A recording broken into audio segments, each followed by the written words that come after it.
Assalamualaikum warahmatullahi wabarakatuh. Pada video kali ini kita akan membahas soal-soal tentang kepemiluan. Berhubung saat ini sudah dibuka tahap perekrutan calon anggota PPK dan PPS. Semoga dapat membantu bagi teman-teman semuanya. Kita akan membahas soal-soal ini beserta jawabannya. Soal yang pertama, pemilu dilaksanakan berdasarkan asas A. Pancasila, B. Undang-Undang Dasar 1945, C. Berkepastian hukum, D. Luberjurdil, E. Persamaan hak. Jadi jawaban yang benarnya di sini adalah Luberjurdil. Soal yang kedua, dalam penyelenggaraan pemilu, penyelenggara pemilu harus memenuhi prinsip A. Mandiri, jujur, dan adil, B. Berkepastian hukum, tertib, terbuka, C. Proporsional, profesional, D. Akuntabel, efektif, efisien, E. Semua benar. Jadi jawaban yang benar dari soal ini adalah semua benar, E. Lanjut. Soal yang ketiga, kedudukan kantor KPU terletak di A. KPU berkedudukan di Jakarta, B. KPU berkedudukan di Ibu Kota Negara Republik Indonesia, C. KPU berkantor di Provinsi DKI Jakarta, D. KPU berkantor bersama Bawaslu di Jakarta, E. KPU di Jakarta, KPU Provinsi di Ibu Kota Provinsi, dan KPU Kabupaten atau Kota di Ibu Kota Kabupaten Kota. Jadi jawaban yang benarnya adalah B. KPU itu berkedudukan di Ibu Kota Negara Republik Indonesia.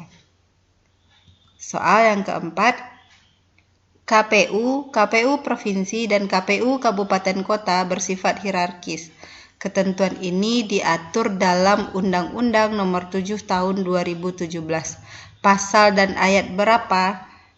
Yang A. Pasal 9 ayat 1, yang B. Pasal 9 ayat 2, C. Pasal 10 ayat 1, D. Pasal 10 ayat 1, ayat 2, E. Pasal 10 ayat 3. Jadi jawaban yang benarnya adalah yang A. Pasal 9 ayat 1.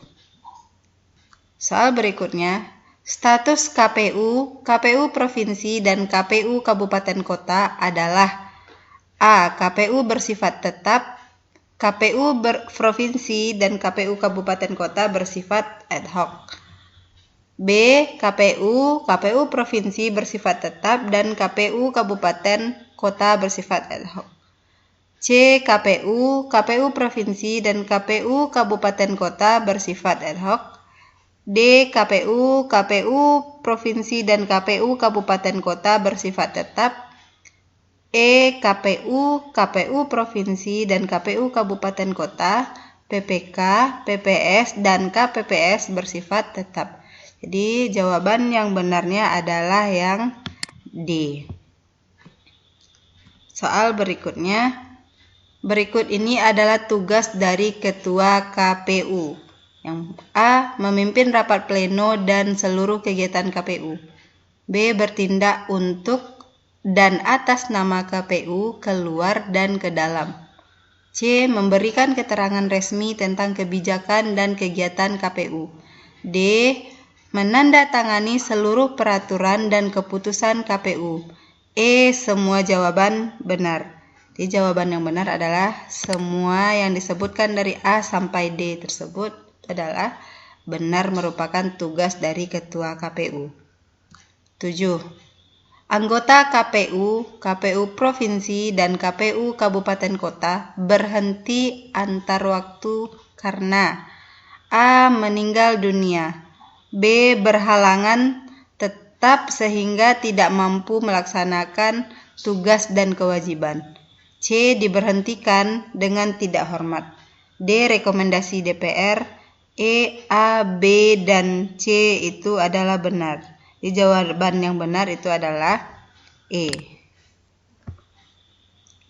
Soal yang ke-8, berapakah jumlah anggota KPU Provinsi, KPU Kabupaten Kota, PPK, PPS, dan KPPS? Nih jawabannya di sini diurutkan, silakan Kita cek anggota KPU itu berapa, KPU provinsi berapa, KPU kabupaten kota itu berapa, PPK, PPS, dan KPPS. Di jawaban yang benar itu adalah yang C. Anggota KPU 7 orang, KPU provinsi itu 5 orang, KPU kabupaten kota itu 5 orang, PPK 5 orang, PPS 3 orang, dan KPPS 7. Jadi jawaban yang benar itu adalah C.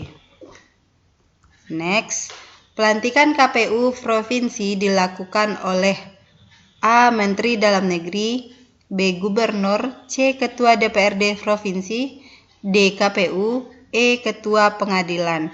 Jawaban yang benarnya adalah KPU. Jadi KPU provinsi itu pelantikannya dilakukan oleh KPU.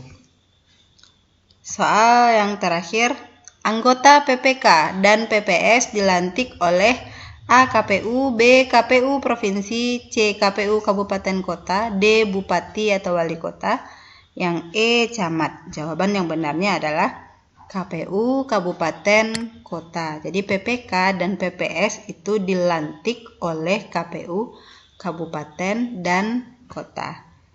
Nah, sekian dulu materi kita pada video kali ini. Semoga bermanfaat untuk teman-teman yang ikut dalam perekrutan anggota PPK dan PPS. Assalamualaikum warahmatullahi wabarakatuh.